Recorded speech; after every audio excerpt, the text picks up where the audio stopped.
would like to ask this question. How do we know someone is our soulmate?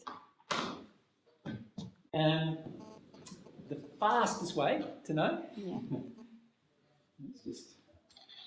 Are we okay with that subject, by the way? Is everyone... Oh, was that about this subject? I think it's on the same theme of this subject, yeah.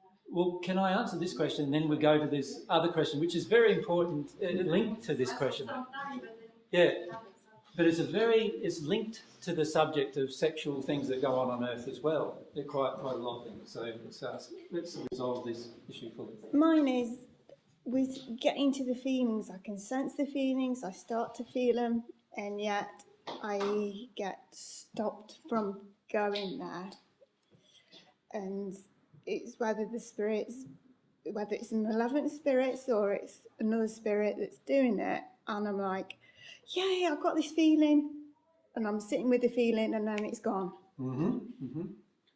And this has been going on for quite a while. This is a spirit. So there might be a number of different spirits, right? Influencing ourselves. So this is us on Earth. Yep. So what you're saying is that you get into an emotion starts flowing, and then all of a sudden it feels like you're stopped. Yeah. Right, okay.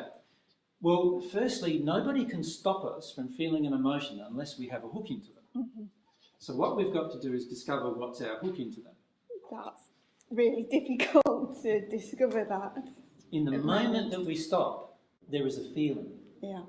And usually the feeling is related to a fear of some kind, yes? There's a fear that comes up at some point. So you start feeling emotion, and then there's a feeling that shuts you down. That's the feeling this person is projecting at you. So then you've got to ask yourself, well, what am I hooked to? Why am I afraid? And you can often sense, like, is it a woman or is it a man? You know, who is it? Sometimes it can be your mother in the spirit world. You know, things like that. You know, somebody who's passed who knows you saying, no, you don't have to go there. Don't go there. It's painful. Don't go there. Because it's related to their pain, right? So what happens is that we feel some kind of feeling coming from them. The key is to be sensitive to that emotion. So define that emotion that we're feeling. So what's the emotion you feel from them? And that's the point where I also get stopped from finding what that emotion is. And it's the same when I wake up from sleep state, I'm there going, oh, I feel. And then my brain just, I get different thoughts coming in. The brain is useless for this. Yeah. Now, all you need to do is this. Hold your hand just there in your diaphragm. Breathe by filling up your diaphragm first. So breathe by, this is very hard to do if you're not used to doing it. So that's the area that goes into the base of your tummy, in this area here. That's where you want to fill up first. And then fill up the rest of your chest. And then let it all go. Every time you do that, if you keep doing that, you actually reconnect with yourself first. You stay connected with yourself. To feel what you're feeling from another person, you must stay connected to yourself. And that's the problem with being in the body with me. That's the problem. And that's been my whole problem all my life. I've always been... Exactly. So what I would suggest you do is a series of things to keep you in your own body. I do the connected breathing. I've learned how to go to the breathing. I do Pilates and yoga, but I still can escape in those then I would moments. be looking at why do you want to escape? Yeah. Why? You only go out of your body for your own reasons. Yeah. Nobody else causes you to go away from yourself. Why do you do it? You need to answer that question for yourself. Yeah. And even if somebody tells you why, it doesn't necessarily help until you discover why emotionally. Yeah. You need to discover the answer to that question. So what I would do is I'd pray to God about giving you the answer to the question as to why you go out of body all the time. No, I don't have. Well, I've had issues. I don't like being in the body. Being human is what I've... So that these are starting to actually examine the reasons. Why don't you like being in the body? It's not comfortable. Why? Painful. Where is it painful?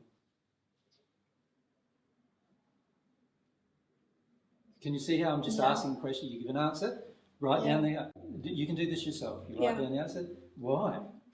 You know, write down the next one. Why? Write down the next one. This is what I do for myself. Yeah. until I get to the basis of it. But if you pray, what happens, and set your intention to know, what happens is God, through the help of all these helping spirits, your guide and your guardians and all these different ones, creates a circumstance in your life to expose why. And all you've got to do is observe it. Yeah, I had a big thing the other night with my brother, where we had a big argument, and I stood there and I went, just feel, don't project. And I projected, and the anger over everything, it all come out. And Yeah. But if you pray through those kind of events, you'll soon see why you don't want to stay in your body. That causes this problem where you're not sensitive to what's coming at you. And when you're not and I suggest to you, one of the reasons why you go out of your body is because of what's coming at you, that you don't want to feel. Yeah. So. Yeah, I sort of sense it, but it's like I can't actually feel it. I get the sense, and it's gone in an instant. It's so fast sometimes. So pray for a desire to feel it. Yeah. Does that make sense? Yeah. Everything begins with our progress with a desire. Without a desire for God, we're never going to get to God. Without a desire for ourselves, we're never going to understand ourselves. Without a desire to feel our soulmate, we're never going to be with our soulmate. Does that make sense? It's all to do with desire. Okay, so that brings me to that soulmate question, because I think it'd be a good question to finish off on, don't you think? With this one? Not that one. To do with